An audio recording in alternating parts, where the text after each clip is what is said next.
ओम नमो भगवते वासुदेवाय नमो। नमस्कार बंधुगण आपण मानकु आम यूट्यूब चैनल को स्वागत।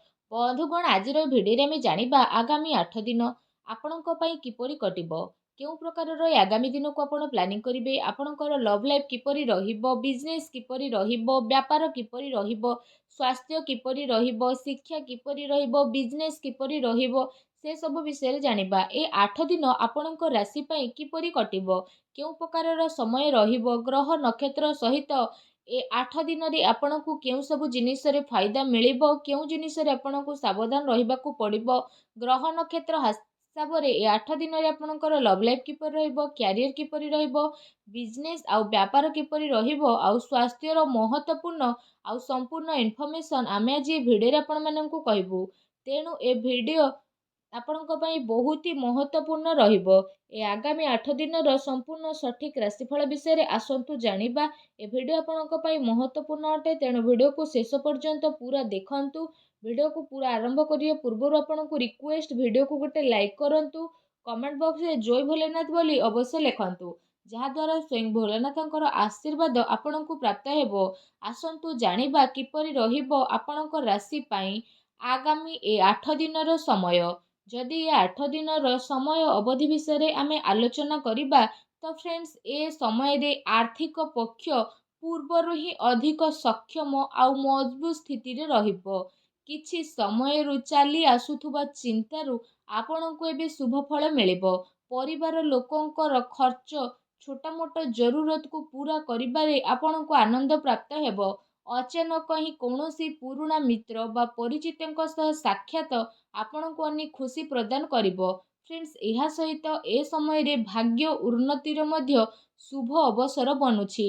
जो कार्य पूर्व किछि समय रु आपनकर अटकी थिला किंबा होई पारु नथिला, एबे से सब पूरा हेबार समय आसी जाइछि। किछि विरोधी माने आपनक ऊपर भारी हेबे, किंतु आपनकु आयत्त करि परिबे नाही। फ्रेंड्स ए समय रे विद्यार्थी मानकर प्रतियोगी परीक्षार परिणाम तांको सपक्ष रे मध्य जीव। आवश्यकता रहिछि कि पूर्वठारु अधिक परिश्रम करिबार। कौनसी संपर्कीय किंबा मित्रଙ୍କ द्वारा कौनसी महत्वपूर्ण सूचना मध्य आपनकु मिली पारे, जहा आपनक पई लाभदायक सिद्ध हेबो। फ्रेंड्स एहा सहित ए समय रे पिलांकर पाठ पढ़ारे कैरियर संबंधित समस्या को समाधान करिबा कारणरु सुख एवं लाभ मध्य प्राप्त हेबो। बड़ंकर आशीर्वाद एवं कृपा कारणरु घरे खुशी भरा वातावरण मध्य आपणकर रहिबो। आपण आपणकर कौनसी कमजोरी को नहीं विजय प्राप्त करिबारे प्रयत्नशील रहिबे। ता सहित पूर्व समय रु काफी समय रु जहा कार्य आपणकर अटकी थिला होई पारु नथिला, से सबु कार्य एवं आपणकर प्रयास द्वारा पूर्ण हेबार पूरा संभावना मध्य बनुछि। किछि संपर्कीय संबंधित किछि समाचार शुणिबाकु आपणकु मिली पारे। भाईଙ୍କ द्वारा बड़बार संबंधित विवाद को आपण आपसिक संबंध बा कौनसी माध्यमता द्वारा आसानी रे आपण ताको पाई जिबे। राजनीति तथा महत्वपूर्ण लोकंको द्वारा लाभदायक आपणकर संपर्क बनिबो। आपण आपणकर बुद्धिमत्ता और हुशियारी द्वारा अधिकतर कार्य को निभेबा पई चेष्टा करिवे। ता सहित जदि आमे कहिबा, ए समय रे किछि लोक आपणकर आलोचना उपरि निंदा मध्य करि पारंती। एपरि नकारात्मक प्रवृत्तिर लोकंक ठारू दूरता आपणकु बनै रखिबार अति आवश्यकता रहिछि। खर्चर अधिकता रहिबो, जो कारण पई आपणकर बजेट मध्य बिगिड़ी पारे। भाईଙ୍କ सहित संबंध मधुर बनै रखिबारे आपणकर विशेष भाବରେ योगदान रहिबो। ए समय रे आपण आपणकर क्रोध एवं आदेश को काबू रे रखिबा आपणक पई अति आवश्यकता रहिछि। केते थर तरतर होई अति उत्साह सहित बना जाइथिबा खेल आपणकर बिगिड़ी पारे, जो कारण पई पारिवारिक सुख शांति आपणकर प्रभावित मध्य हेबो। संतानकर जिद्दी आउ अति क्रोध जीवन आपणकु व्यतिग्रस्त करिबो। ता सहित ए समय रे आपण आपणकर भावना उपरे कंट्रोल रखंतु, काहेकि ना केही भी आपणकु भावनात्मक रूप रे बेवकूफ मध्य बनाई पारंती। व्यर्थ कार्य रे धन खर्च हेबार मध्य जोग बनुअछि। सेथि पई आपण निजर खर्च उपरे नियंत्रण रखिबार अति आवश्यकता रहिछि। भूमि वाहन संबंधित ऋण नेबा पूर्वरु ଆପଣଙ୍କୁ କାହାର ପରାମର୍ଶ ନେବାର ଆବଶ୍ୟକତା ରହିଛି। ଏହା ଆପଣଙ୍କ ପାଇଁ ବହୁତ ଭଲ ରହିବ। ତା ସହିତ ଫ୍ରେଣ୍ଡସ୍, ଏ ସମୟରେ ବିଦ୍ୟାର୍ଥୀଙ୍କୁ ନିଜର ପାଠ ପଢ଼ାରେ ଅଧିକ ଧ୍ୟାନ ଦେବାର ଆବଶ୍ୟକ ମଧ୍ୟ ରହିଛି। ତା ସହିତ ଅଯଥା ଖର୍ଚ୍ଚରେ ମଧ୍ୟ ଆପଣ ସଂଯମତା ରକ୍ଷା କରନ୍ତୁ। କ୍ରୋଧ ଆଉ ଉତ୍ତେଜନାରେ ଆପଣଙ୍କୁ ନିୟନ୍ତ୍ରଣ ରଖିବାର ଅତି ଆବଶ୍ୟକତା ରହିଛି। ଅନ୍ୟଥା କାହା ସହିତ ଆପଣଙ୍କର ସମ୍ବନ୍ଧ ଖରାପ ମଧ୍ୟ ହୋଇପାରେ। ଫ୍ରେଣ୍ଡସ୍, ଏହା ସହିତ ନିଜର ଭାବୁକତା ଏବଂ ଉଦାରତା ଯେମିତି କମଜୋରି ଉପରେ ବିଜୟ ପ୍ରାପ୍ତ କରିବା ଆପଣଙ୍କ ପାଇଁ ଅତି ଆବଶ୍ୟକ ରହିଛି। କାହିଁକି ନା ଏ କାରଣରୁ କିଛି ଲୋକ ଆପଣଙ୍କର ଫାଇଦା ମଧ୍ୟ ଉଠାଇକି ନେବେ। ସୋସିଆଲ ମିଡ଼ିଆ ଏବଂ ବ୍ୟର୍ଥ ମିତ୍ରଙ୍କ ସହ ଆପଣ ଦୂରତା ବନେଇକି ରଖନ୍ତୁ। ଏହା ଆପଣଙ୍କ ପାଇଁ ବହୁତ ଭଲ ରହିବ। ଫ୍ରେଣ୍ଡସ୍, ଏହା ସହିତ କଥା ଯଦି ଆପଣଙ୍କର ଲଭ୍ ଲାଇଫ୍ ବିଷୟରେ ହେଉଛି, ତ ଏ ସମୟରେ ପାରିବାରିକ ବାତାବରଣ ସୁଖଦପୂର୍ଣ୍ଣ ରହିବ। ପ୍ରେମ ପ୍ରସଙ୍ଗରେ ବଢ଼ି ଆପଣ ଆପଣଙ୍କର କ୍ୟାରିୟର ସହିତ କୌଣସି ସମଝୋତା କରନ୍ତୁ ନାହିଁ। ଫ୍ରେଣ୍ଡସ୍, ଏହା ସହିତ ଏ ସମୟରେ ପତି ପତ୍ନୀଙ୍କର ଆପୋଷିକ ତାଳମେଳ ଏବଂ ସାମଞ୍ଜସ୍ୟରେ କିଛି କମି ମଧ୍ୟ ରହିପାରେ।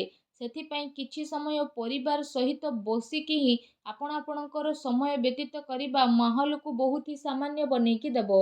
ଫ୍ରେଣ୍ଡସ୍, ଏହା ସହିତ ପତି ପତ୍ନୀଙ୍କ ଭିତରେ ଯଦି କୌଣସି ବିବାଦ ଚାଲୁଥିଲା, ତ ସେ ସବୁର ଏବେ ଉତ୍ତର ବାହାରିବ ତଥା ଘରର ବାତାବରଣ ଖୁସି ଭରା ରହିବ। ପ୍ରେମ ପ୍ରସଙ୍ଗରେ ପଡ଼ି ନିଜର କ୍ୟାରିୟର ଅଧ୍ୟୟନ ସହିତ ସମଝୋତା ଆପଣ ଆଦୌ କରନ୍ତୁ ନାହିଁ। ପରିବାରରେ ଆପୋଷିକ ପ୍ରେମ ମଧ୍ୟ ଆପଣଙ୍କର ବନିକି ରହିବ। କୌଣସି ପିଲାଙ୍କର ଖୁସି ସମ୍ବନ୍ଧିତ ଶୁଭ ସମାଚାର ମିଳିବା କାରଣରୁ ପରିବାରରେ ଏ ସମୟରେ ଖୁସି ଭରା ବାତାବରଣ ମଧ୍ୟ ରହିବ ଏବଂ ପରିବାର ପ୍ରସନ୍ନତାପୂର୍ଣ୍ଣ ରହିବ। ଫ୍ରେଣ୍ଡସ୍, ଯଦି କଥା ଆପଣଙ୍କର ବ୍ୟବସାୟ ଆଉ କ୍ୟାରିୟର ବିଷୟରେ କହିବୁ, ତ ଏ ସମୟରେ ବ୍ୟାପାର କାମ କାର୍ଯ୍ୟରେ କିଛି ମହତ୍ତ୍ୱପୂର୍ଣ୍ଣ ନିର୍ଣ୍ଣୟ ଆପଣ ନେଇପାରନ୍ତି, ଯାହା ଆପଣଙ୍କ ପାଇଁ ବହୁତ ଅଧିକ ଫାଇଦାବାନ ସାବ୍ୟସ୍ତ ହେବ। ଆର୍ଥିକ ସ୍ଥିତି ପୂର୍ବଠାରୁ ଅଧିକ ମଜବୁତ ମଧ୍ୟ ହେବ। ଚାକିରିରେ କୌଣସି ପ୍ରକାରର ଭୁଲ ହେବା କାରଣରୁ ଅଧିକାରୀଙ୍କ ସମ୍ମୁଖରେ ଆପଣଙ୍କୁ ଜବାବଦାରୀ କରିବା ପାଇଁ ପଡ଼ିପାରେ। ଫ୍ରେଣ୍ଡସ୍, ଏହା ସହିତ କାରବାରରେ କଡ଼ା ପରିଶ୍ରମର ଆପଣଙ୍କୁ ଅତି ଆବଶ୍ୟକତା ରହିଛି। କାର୍ଯ୍ୟ ବିସ୍ତାର ସମ୍ବନ୍ଧିତ ଯୋଜନା କାର୍ଯ୍ୟ ରୂପରେ ପରିଣତ ମଧ୍ୟ ହେବ। ଗୋଟେ ଥର ସେ ଯୋଜନାର ପୁନଃ ପରୀକ୍ଷଣ ଆପଣ ନିହାତି କରନ୍ତୁ। ଚାକିରିରେ ହାଲକା ଫୁଲକା ଅସୁବିଧା ଆସିବ, କିନ୍ତୁ ଆପଣ ନିଜର ବୁଦ୍ଧିମତ୍ତା ଆଉ ବିବେକର ସହିତ ସବୁ ଅସୁବିଧାକୁ ସାମ୍ନା କରିବେ ଓ ଶାନ୍ତିପୂର୍ଣ୍ଣ ଭାବରେ ସୁଲଝେଇ ମଧ୍ୟ ନେବେ। ତା ସହିତ କାର୍ଯ୍ୟ କ୍ଷେତ୍ରରେ ବିସ୍ତାର ପାଇଁ ମଧ୍ୟ କିଛି ଯୋଜନା ଉପରେ ବିଚାର ମଧ୍ୟ ହେବ। ଏ ସମୟରେ ମାର୍କେଟିଂ ସମ୍ବନ୍ଧିତ କାର୍ଯ୍ୟରେ ଅଧିକ ଆପଣଙ୍କୁ ଧ୍ୟାନ ଦେବାର ଆବଶ୍ୟକତା ମଧ୍ୟ ରହିଛି। କୌଣସି ବଡ଼ ଅଧିକାରୀ ବା ରାଜନୀତି କ୍ଷେତ୍ରରେ ଆପଣଙ୍କର ସାକ୍ଷାତ ବହୁତ ଫାଇଦାମାନ ସାବ୍ୟସ୍ତ ହେବ। ଚାକିରି ପେଶା ବ୍ୟକ୍ତିଙ୍କର ଦିନଚର୍ଯ୍ୟା ବହୁ ଅଧିକ ବ୍ୟସ୍ତପୂର୍ଣ୍ଣ ରହିବ। ଫ୍ରେଣ୍ଡସ୍, ଏହା ସହିତ ଏ ସମୟରେ ବ୍ୟାପାରରେ ବିସ୍ତାର ସମ୍ବନ୍ଧିତ ଯାହା ଯୋଜନା ପୂର୍ବ କିଛି ସମୟରୁ ଆପଣଙ୍କର ଚାଲୁଥିଲା, ତାର କ୍ରିୟା ନିମନ୍ତ୍ରଣ କରିବାର ଏବେ ସମୟ ଆସିଯାଇଛି। ଜିଏସ୍ଟି ଏସବୁ ଜିନିଷରେ ଜଡ଼ିତ କାର୍ଯ୍ୟ ଆପଣ ଶୀଘ୍ର ହିଁ ପୂରା କରିନେବେ, ଯାହା ଆପଣଙ୍କ ପାଇଁ ବହୁତ ହି ଭଲ ରହିବ। ପ୍ରାଇଭେଟ୍ ଚାକିରିରେ ଲକ୍ଷ୍ୟକୁ ପ୍ରାପ୍ତ କରିବାରେ ଆପଣଙ୍କ ଉପରେ ଏ ସମୟରେ ଚିନ୍ତା ମଧ୍ୟ ରହିବ।